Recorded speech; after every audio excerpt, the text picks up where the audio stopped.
Selamat bertemu lagi peserta didik SMK Berluhur kelas 12 TKJ.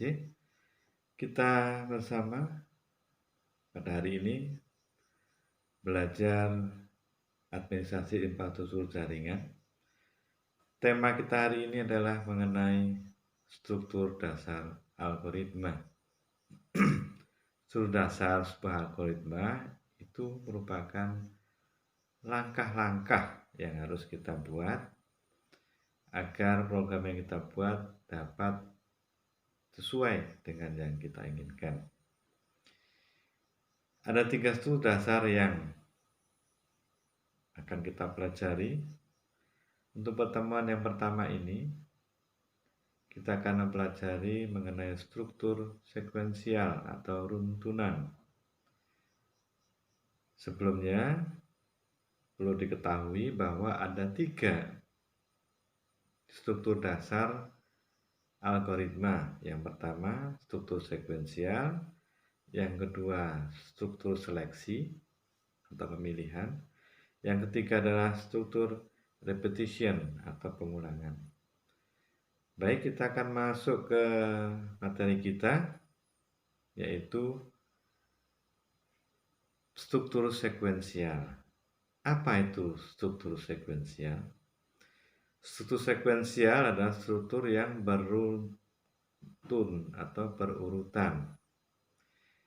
Strukturnya mulai dari baris pertama sampai baris terakhir, diruntut dari awal sampai akhir tanpa adanya suatu pengulangan atau tanpa adanya suatu pemilihan.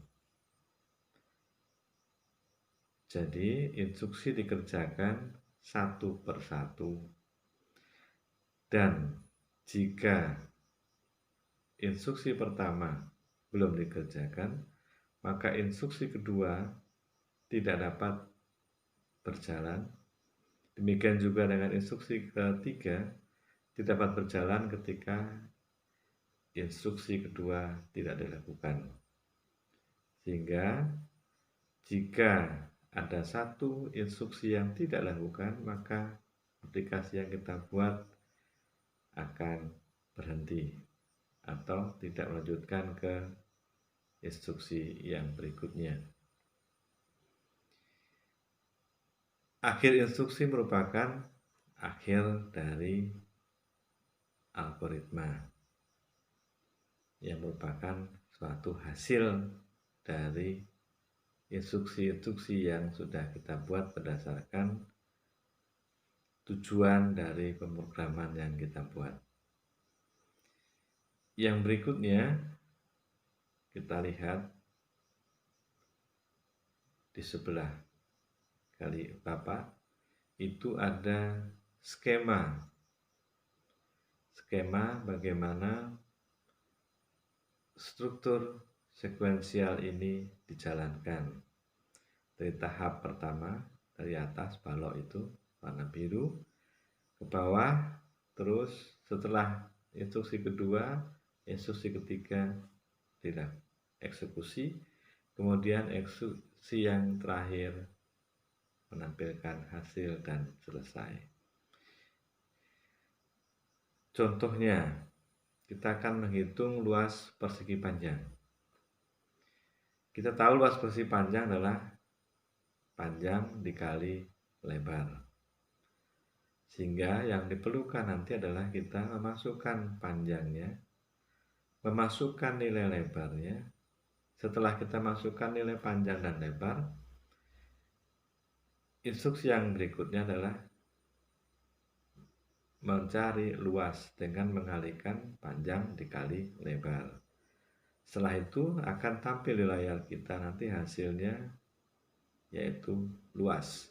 Setelah itu program selesai dan berhenti.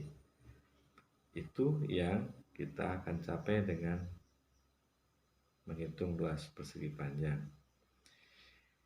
Bagaimana penulisannya menggunakan flowchart? Silakan perhatikan. Yang pertama in flow in itu mulai kemudian masukkan panjang, masukkan lebar, kemudian akan dieksekusi perintahnya menjadi panjang dikali lebar untuk mendapatkan luas. Kemudian luas akan ditampilkan di layar dan selesailah programnya. Yang kedua, kita akan masuk ke mengapa harus berurutan. Adakah pengaruhnya? Urutan instruksi dalam algoritma sangat penting karena instruksi menentukan hasil akhir. Urutan yang berbeda bisa jadi membuat hasilnya berbeda, bisa juga membuat hasilnya sama. Berikut kita lihat tabel yang ada di sebelah. Algoritma A dan algoritma B, deklarasi tetap sama, kita tidak bisa mengubah itu karena selalu diawali dengan deklarasi. A, B, dan C kita definisikan sebagai tipe integer untuk angka. Deskripsinya, perintah yang pertama dilakukan adalah read, membaca input A dan input B. Langkah kedua dari deskripsi, di algoritma A kita melihat untuk mendapatkan C, A ditambah B. Untuk di algoritma yang B, untuk mendapatkan D, kita mengalihkan A dikali B. Urutan ketiga, sebelah kiri algoritma A, kita ingin mendapatkan nilai D dengan mengalihkan A dikali B. Di algoritma B, untuk mendapatkan C, kita menambahkan A ditambah B. Urutan keempat, write, menulis hasilnya, C nilainya berapa, D nilainya berapa. Dari struktur ini, hasil yang diperoleh tetap sama karena yang diubah hanya urutan eksekusinya untuk mencari nilai C dan D. Rumus untuk mencari nilai C tetap sama, rumus mencari nilai D tetap sama, sehingga hasil akhirnya adalah tetap sama.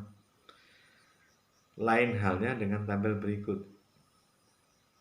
Jika urutan pertama, kedua, dan ketiga kita ubah, yang pertama menjadi ketiga, yang kedua menjadi yang pertama, dan yang ketiga menjadi yang kedua, maka rumus ini, instruksi ini tidak akan berjalan dengan baik atau berhenti.